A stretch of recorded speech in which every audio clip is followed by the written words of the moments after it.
In the fight against the flu, doctors say one of the most important steps to avoid getting sick is to clean your hands. So what works best?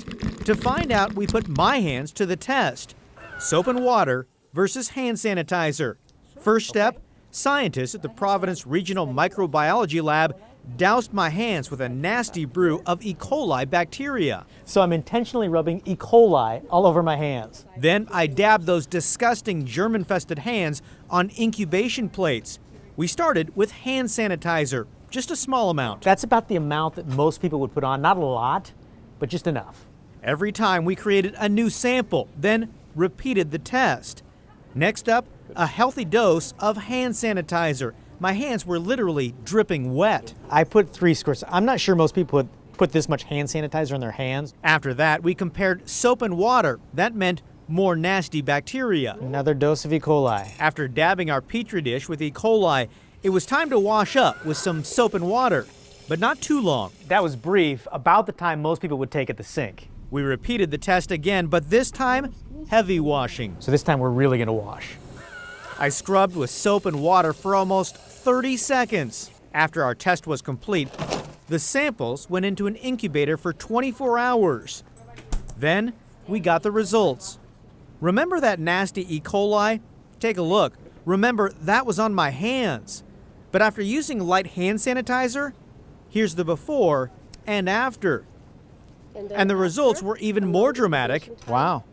Wonderful. Not much E. coli there at all. After a heavy dose of hand sanitizer, that really killed the germs. So how did soap and water compare? Remember, same test. Here's the E. coli before and after washing briefly with soap and water.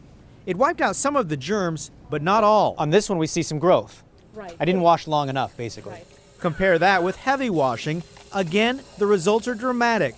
Proof that it's important to scrub for 20 to 30 seconds, just as the doctor ordered. Does this surprise you? Not at all. This is what you would anticipate. Dr. Tobias Push, an infectious disease specialist with Providence Health and Services, says, in our test, hand sanitizer proved most effective. Take a look at our results. That's hand sanitizer on the left and soap and water on the right. To be effective, that hand sanitizer has got to contain at least 60% alcohol, and you've got to use a lot of it. You want to have them feel wet, and you want to lather it in. You want to essentially, as long as you have the product in your hand, you want to keep your hands wet until it slowly dries out. Hand washing is also effective if done right. Soap and water will reduce the amounts of all types of germs. The longer you wash, clearly, the more you have a mechanical sort of abrasive effect to it. Doctors say during cold and flu season, having clean hands is one of the best ways to remove germs and avoid getting sick.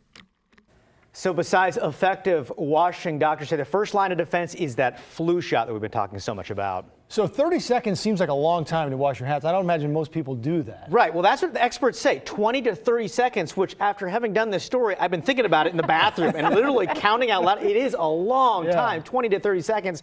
The rule of thumb they suggest is to hum or sing Happy Birthday, sing it twice. And that should be about the duration to wash your hands. Yeah, the coworkers won't mind that. Yeah. Safe to say, though, probably not the best idea to put E. coli on your hands. Yeah, what we do, right? Thank you, Kyle. We want you to call Kyle with your investigative story ideas. The number is 503-226-5041, or you can email callkyle@kgw.com.